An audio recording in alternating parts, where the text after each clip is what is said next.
Lucky Kimomo na Anita Pendo biravugwa ko batawe muri yombi. Ukuntu ushobora kohereza abana bawe bakiga muri Canada ku nguzanyo kandi nta ngwate bakwatse.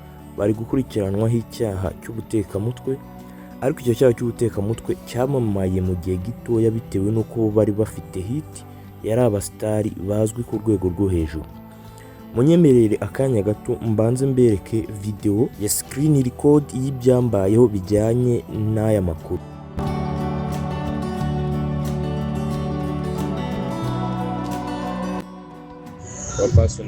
Aka kanse gakora gute ko ngiye gufungura email yari yose nazi ntabwo mpita mbikora, wowe mbwira nimba byizewe nge nagafungura kabisa.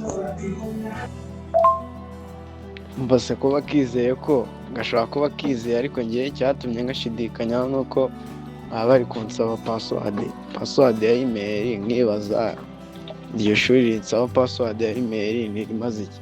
Nyine scholarship yo kubiharira hari mani irahari ya Canada, irahari.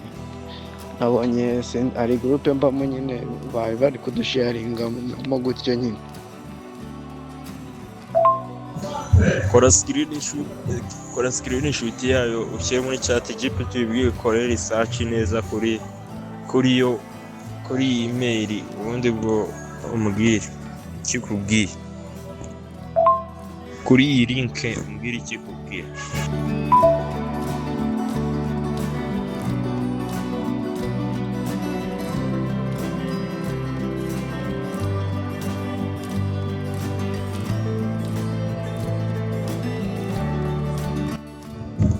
ChatGPT ngikubwiye gute? Wowe mbwira neza ibyo ikubwiye, noneho nanjye wenda ndahita nkora research, ariko banza umbwire kabisa.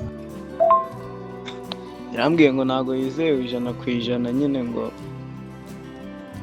ngo kwizerwa kwayo ngo nimba ari kuri 0% nyine. Maye nyine ibintu nyine ubona ko ako nanjye bitewe n'ukuntu nafunguye bakajya banyeka ngo ninkiremo ngo password ngo ya email na essence keeping ndabireka.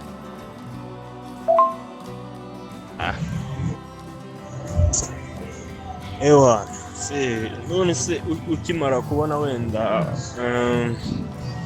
amahirwe nka nyine amanota bari gufatiraho nanga, cyangwa se umunyeshuri kugira ngo abashe kuba yamenya uko yahagera cyangwa se bahura cyangwa se abasha kubabona, ni gute nyine byakorwa?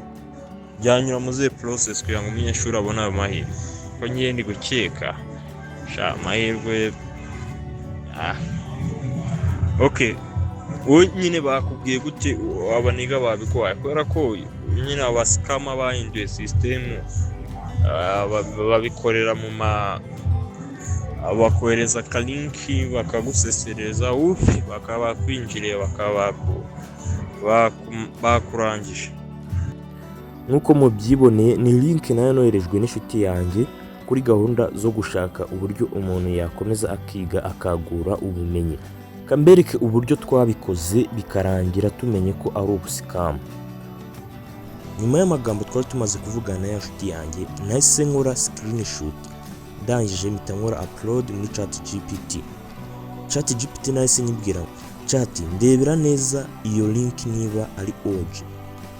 ChatGPT yahise mbwira ngo iyo link ya bit.ly.com isa n'itagira icyizere cyane. Reba impamvu, ntiri ku rubuga ruzwi nka Government of Canada cyangwa se Edu Canada.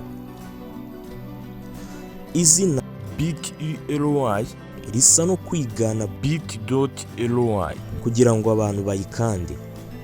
Ubutumwa bwa Canada Scholarship 2025 akarongo gatambitse 26 bukunze gukoreshwa muri scams.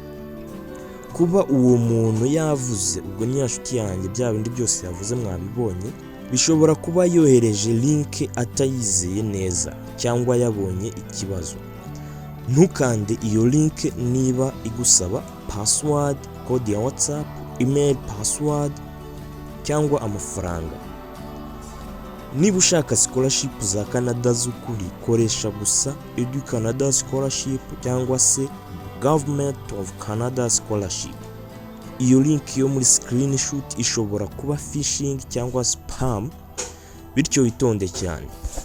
Nk'uko mubyibone, aba batubuzi ni abatekamutwe bakomeye cyane kuko bakoresheje website ijya gusa nk'iriho muri Canada isanzwe ikoresha, barangije bahindura nk'akantu bongeramo ka i nk'uko mwakabonye, bongeramo n'utundi tuntu dukeya, kandi mu magambo make bari bafite n'umufungo wo kugira ngo bigondere umuntu nka Rocky bamwishyure, bigondera umuntu nka Anita Pendo bamwishyure, nibarangiza bamamaza amakuru y'ibihuha, amakuru agamije kwiba abanyarwanda. Ni ibintu bari bitondeye cyane. Reka noneho twinjire mu byaha uyu Rocky na Anita Pendo barizwe, biramutse bibafashe igihano bahanwa mu Rwanda ndetse n'ihazabu y'amafaranga batanga igihe byafata. ko Canada atari twe tugiye kuyishaka noneho. Canada yimanukiye iri mu Rwanda muri kano kanya. Byaha ibyo karya ko ari scam igambiriye kwiba abanyarwanda. Gusa tuzi gusingira Rocky kuko ibi byaha tugiye gusoma byo bimufashe imyaka yamara muri gereza ni myinshi. Baturutse muri Canada barenga amakoresha na za universite zirenga 15 zose. Abasenga musengere na Anita Pendo kuko afite abana ari kurera kandi ari wenyine. Reka noneho dusome ibyaha bari gushinjwa bibahamye igihe bamara bagororerwa mu igororero, ndetse n'ihazabu y'amafaranga batanga kubw'ibyaha bakoze byo kwifatanya n'abatekamutwe bagatuburira abanyarwanda. Mu Rwanda umuntu uhamijwe no gukora sikamu zo kuri internet nka phishing link, kwiba password, kwiyitira scholarship fake cyangwa kwiba abantu amafaranga online, ashobora gufungwa guturuka ku mwaka umwe kuzamura kugeza ku myaka 7 no gucibwa amafaranga menshi y'amamiliyoni bitewe n'uburemere bw'icyaha yakoze. Reka turebe urugero. Icyaha cyitwa phishing. Iki cyaha icyo ari cyo ni ukohereza link cyangwa message zigamije kwiba amakuru cyangwa amafaranga ategekanywa n'itegeko rya cyber crime mu Rwanda.